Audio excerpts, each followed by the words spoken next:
Because I had the equivalent that would be to this was a Pin International, not Pin International, a Pin 12-aught. A Senator? A Senator. The old school, right. black handle, you know, black side plates. Big old reel like that. Well, they're about the same size as this, literally. And actually, I think you got one. yeah, go pick it up. Go pick it up real quick. I'm going to show you something.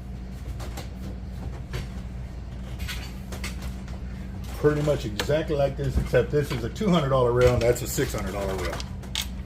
You see what I'm saying? Yeah. Almost exact same thing. So when I didn't catch anything for 2.5 years on that Pin reel, I fought the weight in every single time. Every single time.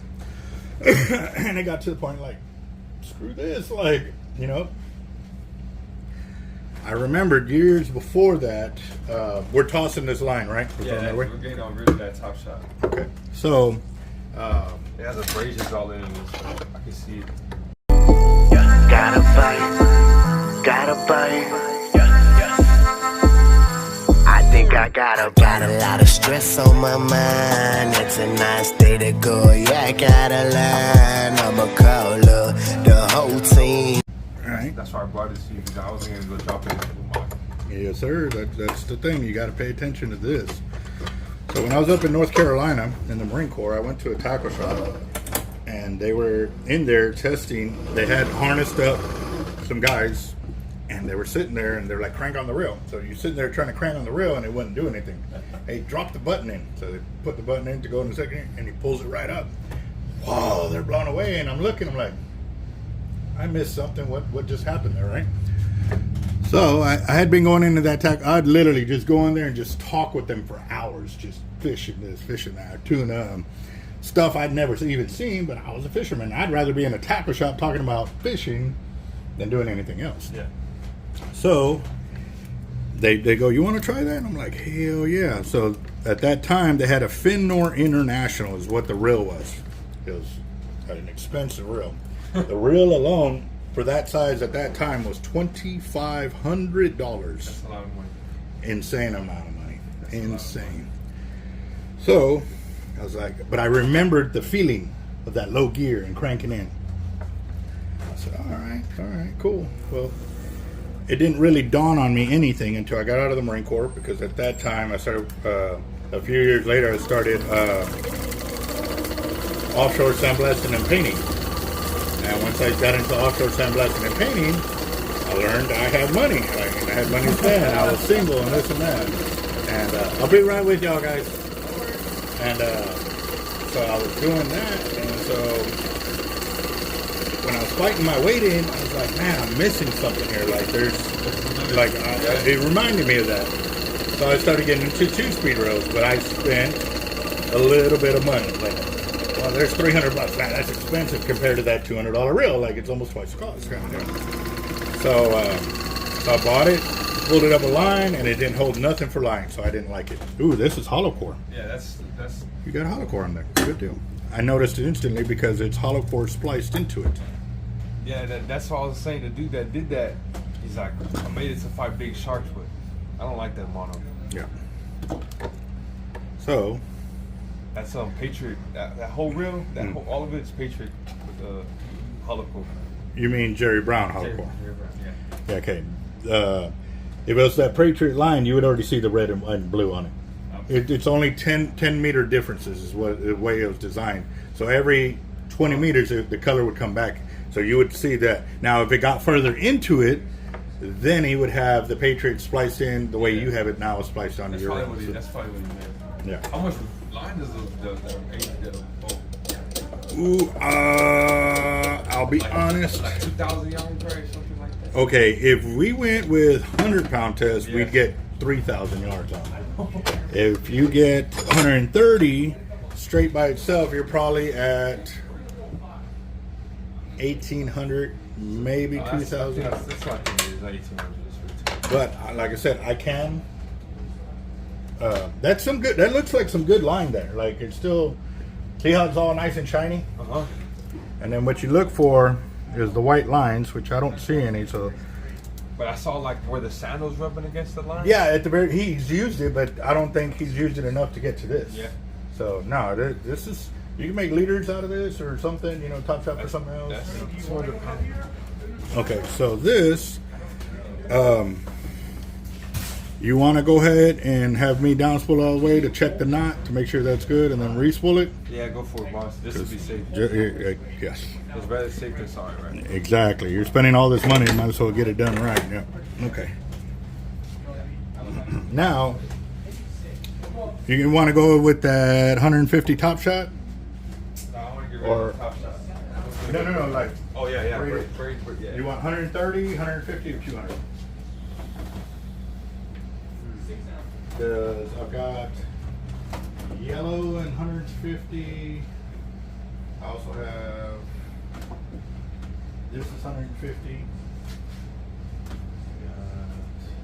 Got white and 150. I'll take the white. White. 150.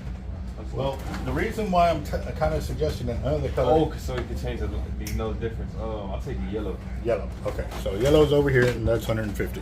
All right, so what we're gonna do, I'm gonna go ahead and splice in because we know what you have white and I have yellow, so I can put it all onto one spool instead of doing two spools and backtracking kind of deal. So, no. But what was that on? Oh, so I finally got myself an Avid after I already had internationals because I didn't get that same feeling. Like I could feel there was something I was missing. And I finally got me an international. What was your first Avid? 50 EXW 2-speed. And let me do you some more info on this.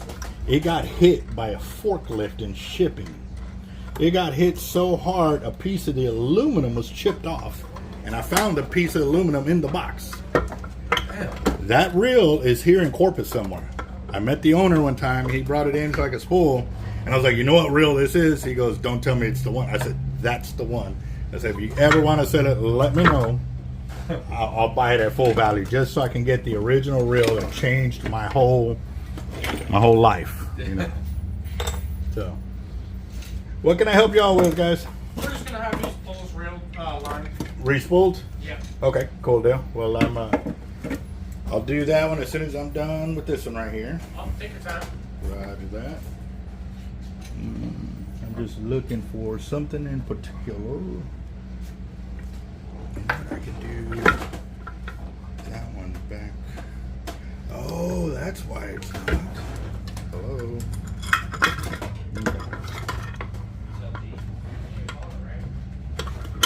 There we go. Yeah.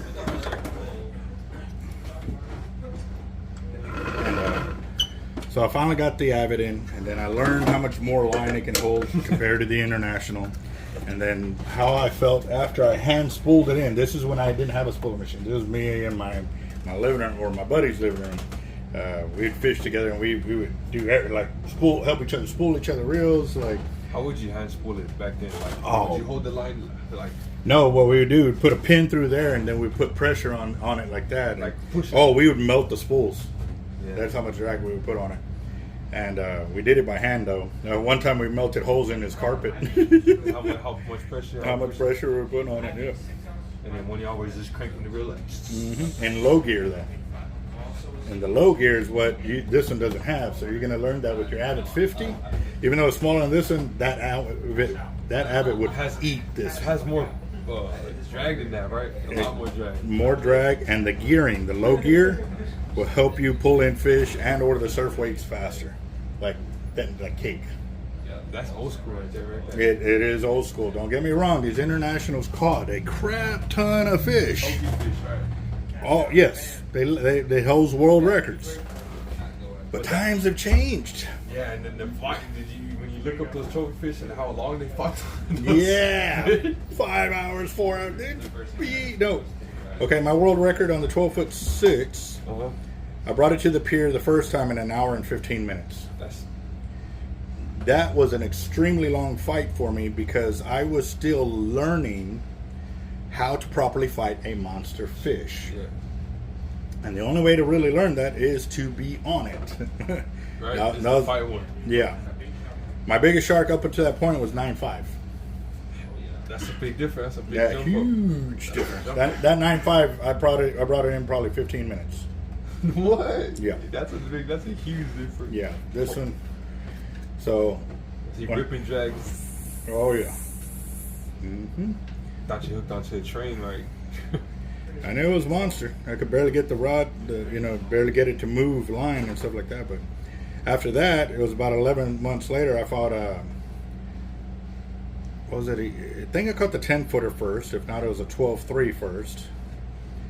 And that was a week before Sharkathon.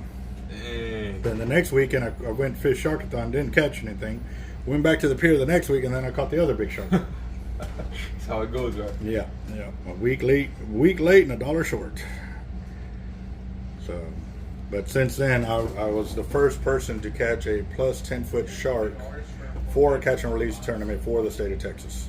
I was the first person to do it. That's a hell of a record right there. In the whole state of Texas. Yeah. That's Yeah. great. I think it is that much in Illinois. But now, You ever fish for now it? there's other guys that got like 12 and 13 footers for the state of Texas catch and release. You know what I mean? So, but Tigers still, too, right? yeah, tigers. Yeah, they were all tigers. Big old tigers, fat tigers, like 1,000 pounds. Mm-hmm. Benny. Bentley Edward.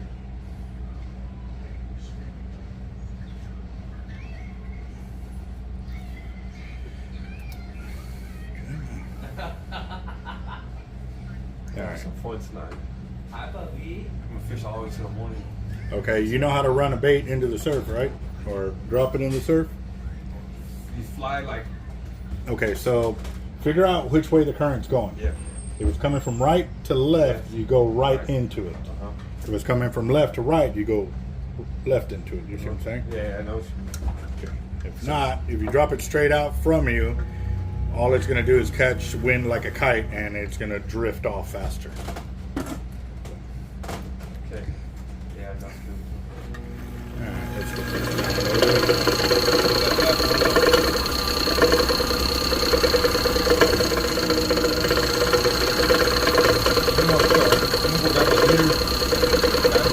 Yep.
I'm thinking I spooled this reel.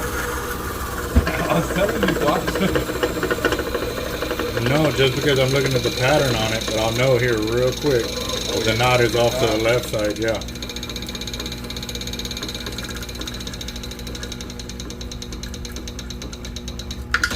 Yes, I did.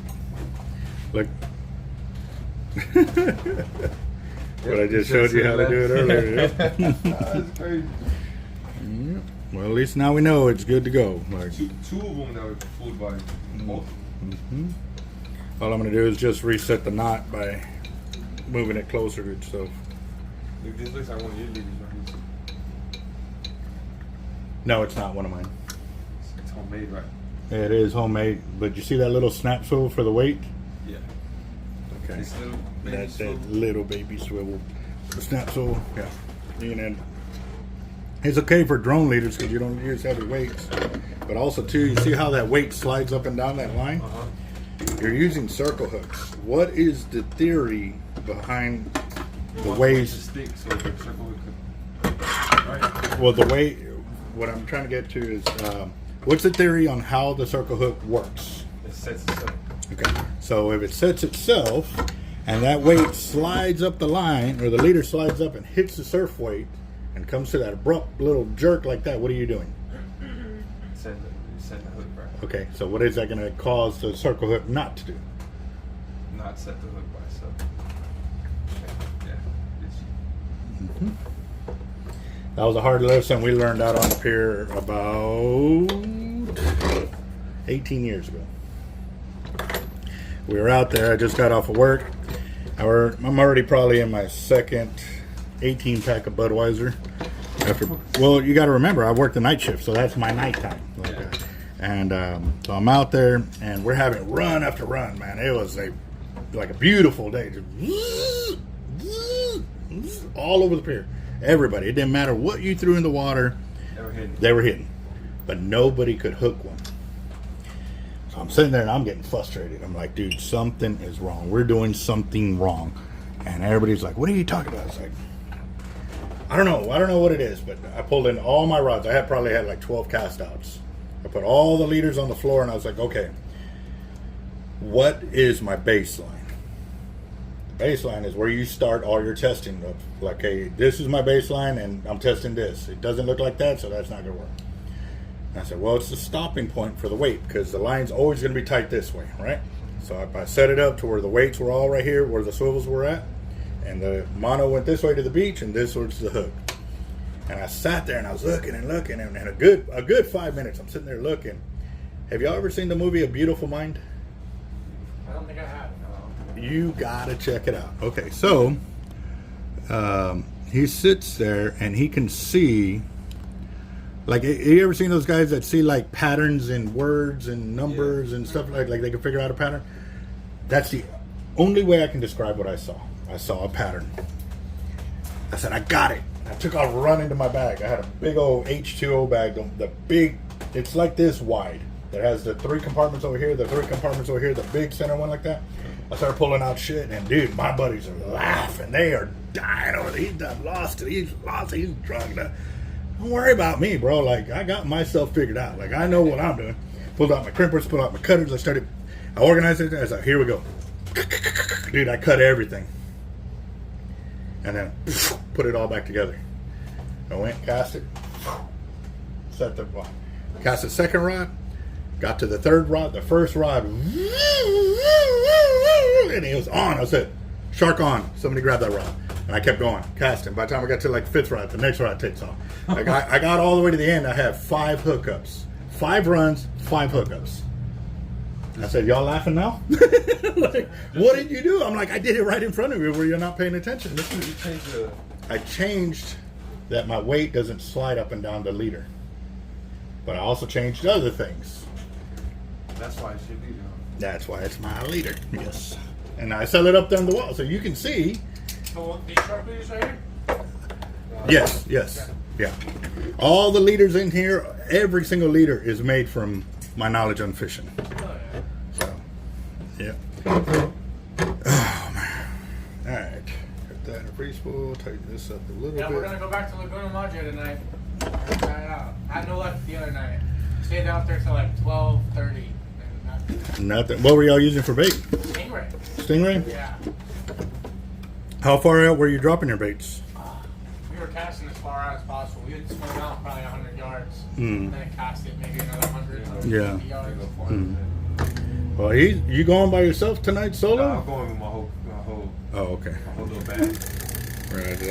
Merry band of misfits. Yeah, misfits. I almost bought a bait release drone. Do what? I got one in the truck. Oh my gosh. You selling it? No, I just got it. I just bought it in my 2,000. 2,000? Which one did you get? I got a good one, the X-Pick, but I bought it from somebody else that sold it to me. He paid it for 4,000. 3,000. Honestly, the swell poles are pretty good too. What kind of drone you use, boss, when you flash your baits? Actually, I use whatever drones they have. I don't have a drone myself. My drone is this. That's probably Well, you can film with the tires. Yeah, but I'm going down to work. I'm trying to find the best way or the best spot to go. Well, it like I said, it changes. There's no you can put. It's not like an offshore spot where they're around there because there's some kind of structure and there's nothing for miles and miles around. Our sandbars, our dead ends, our closeouts, our pinches, they move. They move up and down the beach every single day, depending on the current, and they'll move hundreds of yards. Yeah. They'll be here one day, the next day they're 100 yards back that way, or they're further out to the second gut. Like, so for me to sit there and say, "Oh, you go to mile marker 2." Right there, it's perfect. You know what I mean? Yeah, it would be nice. I'll be honest, it would be nice, but it.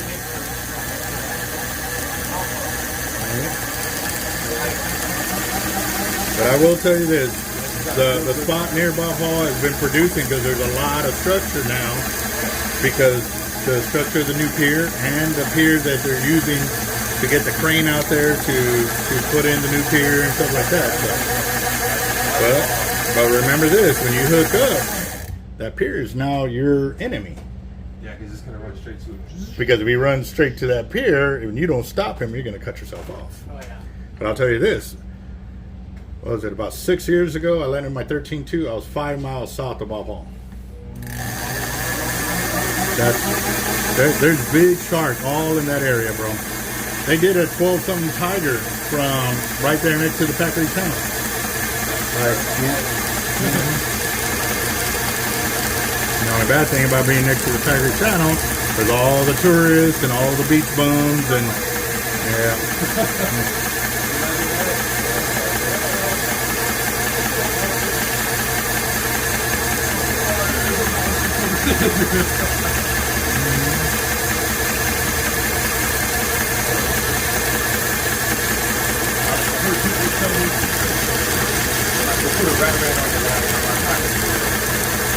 So let me tell you one thing. Obviously, all of us have done some kind of breaking the law, going through, and we push through it. If you're ever going to tournament fish, practice hard now using the normal baits you're allowed to use. Because if you ever get into tournament status, but you've been using illegal baits and you've been catching all these sharks and this and that, you're going to hate life because you're not used to not catching shit. Yeah. Get used to not catching shit now using the regular baits, because when it starts producing and you have figured out how to rig, how to run, how to do this, and it all comes together and you win a tournament because of the hard work you actually did, Feels so good. that is the payoff right there. And that's coming from experience. You know what I mean? So now one guy told another guy, and it got me mad because they texted me about it. That guy told him, nobody here in Texas can catch a big shark without using illegal baits. What are illegal baits? Game fish. Redfish, flounder, trout. No. Flounder you can use. You can use flounder? You can use flounder. Go on your phones real quick. Go to Texas Parks and Wildlife game fish list. Okay. If it's listed as a game fish, you cannot use it for bait. And even then, though, if it's not listed as a game fish, there's still parameters that you have to follow. Regulations, right. Regulate daily bag size, daily bag limits. That all still takes part. As a bait, as you using it. If you're going to use it as bait. What about skipjacks or anything? That's not even a game fish. That's bait. We're talking black drum, flounder, sheephead. Okay. You know what I mean? Like that, stuff that you eat. Yeah. It's, Okay. Yeah. Yeah, no, well, they have a daily bag limit, which is how many you can keep per day, but they also has a size limit, a minimum and a maximum size. So, but if it's listed as a game fish, you cannot use for bait.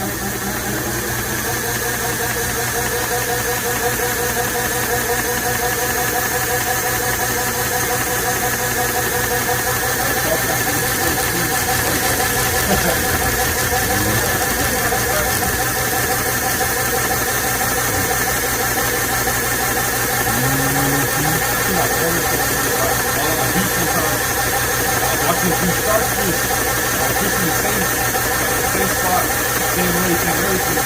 So I wasn't catching that fish until it came up. I left, put my binoculars on, watching, and we used to trout and bait every single Speckled or sand trout?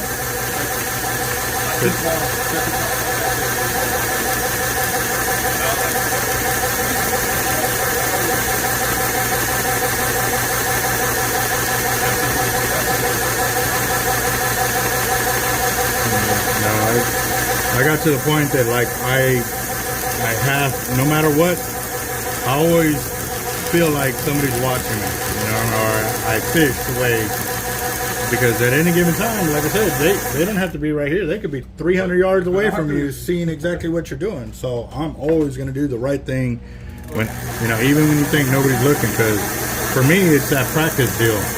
Practice hard, so when it's come game day, you got it, you know what I mean?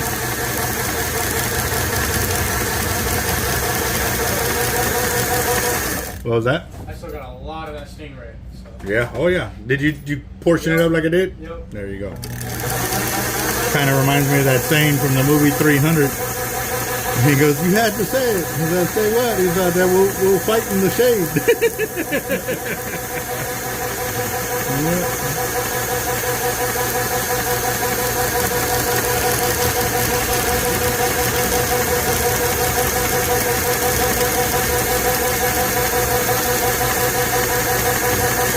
What's up, boss? What you doing?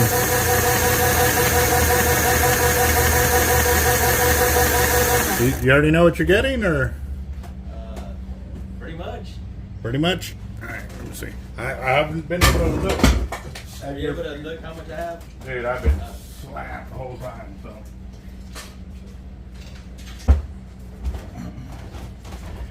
Alright, here we go.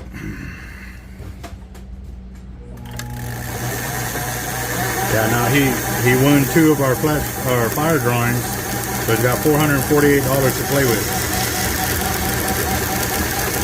I'll be doing another one here in a little bit. $10 buy-in, and I'll do it for about 30 minutes to an hour. And however much it adds up to is what the person will win today. And it's same as cash for in-store credit for anything we have in store. So, yeah. The what? Just on your YouTube channel? You can pay in person or through the YouTube channel through the super chats. Okay. And yeah, you can go that route. Okay. Yeah, I can add it into your order. I'm not going to go live until after I get everybody completed.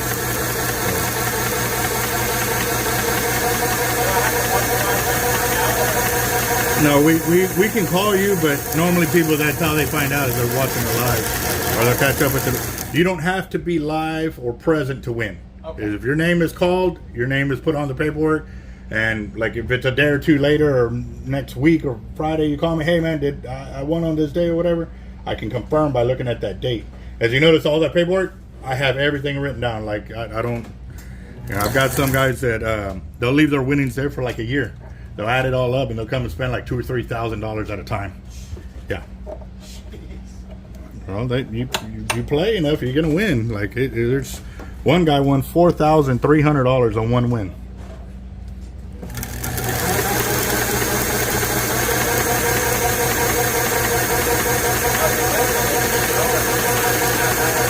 The what? What about it?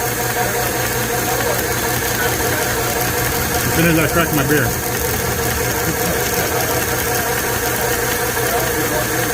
They're like, when's the best time that you go shark fishing? I said, when I cast my line. It's like when I'm able to cast my line or kayak on my bait, or like, yeah.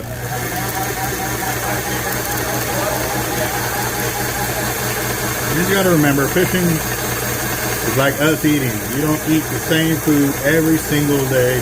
You move from one shop to another to another to another. They're just like us. You know what I mean?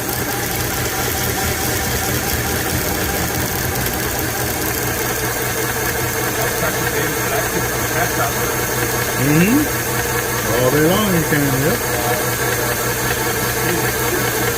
I was out there one time and they were smoking them.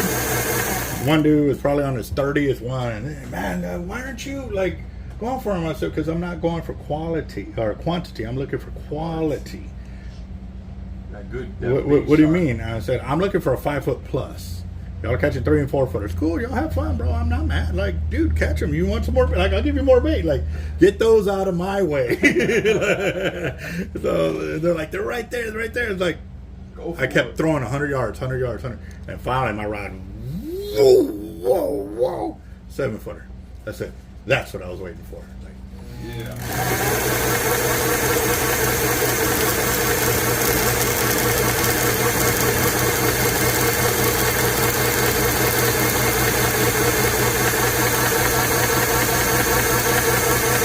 we just passed up 1,000 yards.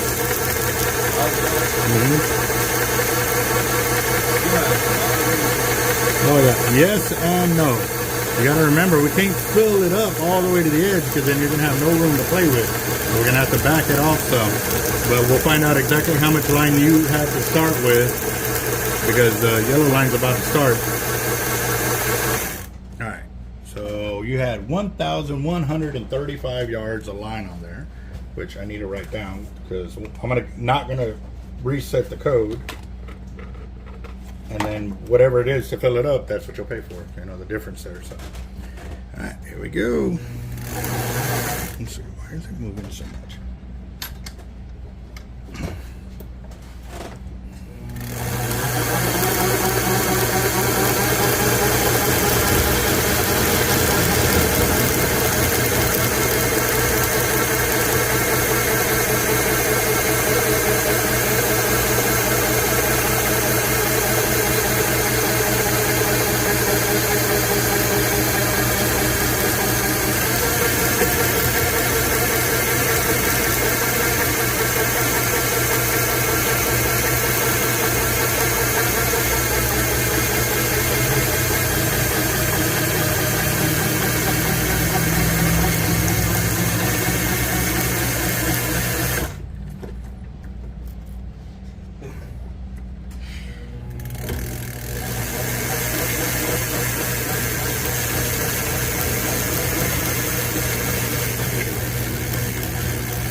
It was like $400 total, top and bottom. Yeah.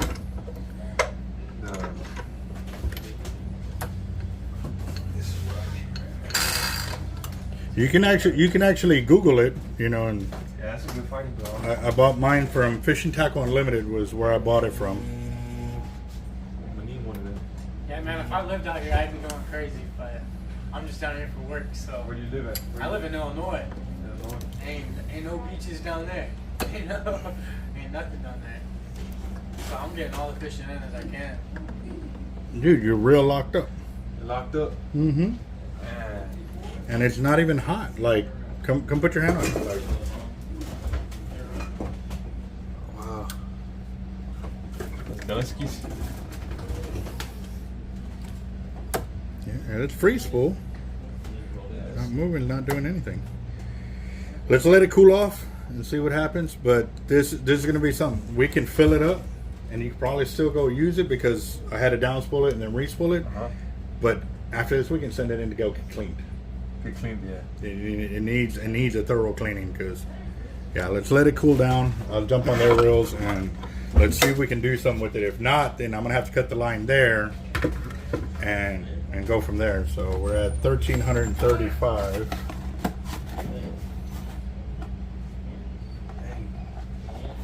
I guess But it's better that it happened here instead of on the fight. Trying to crank it in and they locked up on me like that. The fish broke the reel. The fish broke the reel. All right.